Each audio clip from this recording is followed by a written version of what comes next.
അപ്പുറത്തെ സ്ഥാനാർത്ഥിയുടെ ആൾക്കൂട്ടം 2 കിലോമീറ്റർ റോട്ടിൽ മണൽ വീഴാനില്ലാത്ത സ്ഥലമില്ലാത്ത അത്രയും വലിയ ആൾക്കൂട്ടമാണ് അവര് ഇവിടെ കാണിച്ചത്. എന്തിനുള്ള പുറപ്പാടാണ്ടോ?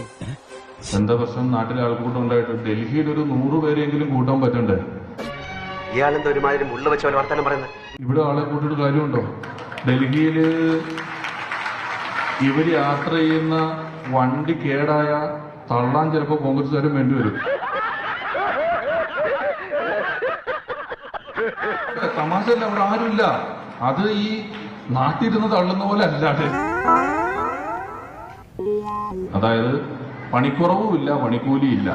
ഇതൊരു നടക്ക് പോണ ലക്ഷണില്ല. ഞാൻ ഇവന്റെ 2 വാങ്ങിച്ചിട്ടേ പോവുള്ളൂ. പണിക്ക് കുറവുണ്ടോ? ഇല്ല. എല്ലാ പണിയും ആശാവർക്കർമാർക്കുണ്ട്, അംഗനവാടി ടീച്ചർമാർക്കുണ്ട്, കർഷകർക്കുണ്ട്. എന്ത് പണി വന്നാലും ഇവർക്കുണ്ട്. എന്നാ പണിക്കൂലിയുണ്ടോ? അതും ഇല്ല. വല്ലാത്ത തലവേദന. ഞാനൊന്ന് കിടക്കട്ടെ.